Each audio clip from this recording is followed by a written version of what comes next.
भगवान विष्णु का मत्स्य अवतार। भगवान विष्णु के मत्स्य अवतार की कहानी हिंदू धर्म के दशावतारों में से प्रथम अवतार मानी जाती है। यह कथा मुख्यतः मत्स्य पुराण और भागवत पुराण में वर्णित है। भगवान विष्णु का मत्स्य अवतार प्राचीन काल में एक महान राजा थे, राजा सत्यव्रत। वे बहुत धर्मात्मा, सत्यवादी और भगवत भक्त थे। एक बार जब वे नदी में स्नान कर रहे थे, तभी उनके हाथों में एक छोटी मछली आ गई। मछली ने उनसे कहा, हे राजन, मुझे बड़ी मछलियाँ खा जाएंगी, कृपया मेरी रक्षा कीजिए। राजा को उस मछली पर दया आ गई और उन्होंने उसे अपने कमंडल में रख लिया। अगले दिन उन्होंने देखा कि वह मछली बहुत बड़ी हो गई है। तब उन्होंने उसे एक बड़े बर्तन में डाल दिया, पर वह मछली लगातार बड़ी होती गई।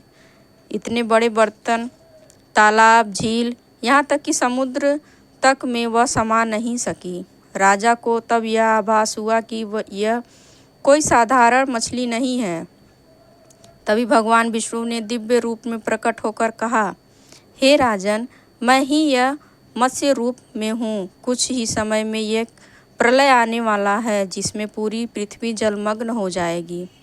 मैं तुम्हें एक बड़ी नाव भेजूंगा। उस नाव में तुम सप्त ऋषियों और समस्त जीवों के बीज रूप, जड़ी बूटियां, जानवर आदि को रख लेना। मैं मत्स्य रूप में आकर उस नाव को महानाग वासुकी की डोरी से खींचूंगा और सुरक्षित स्थान पर ले जाऊंगा। प्रलय के समय ऐसा ही हुआ।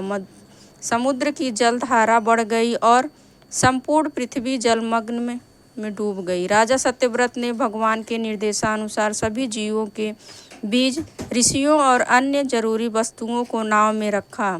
भगवान मत्स्य के रूप में आए और नाव को खींचते हुए सबको सुरक्षित स्थान पर ले गए।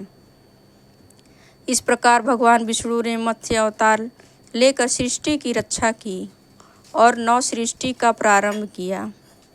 यह कथा हमें सिखाती है कि भगवान सृष्टि की रक्षा के लिए किसी भी रूप में आ सकते हैं और सच्चे भक्तों की रक्षा सदा करते हैं।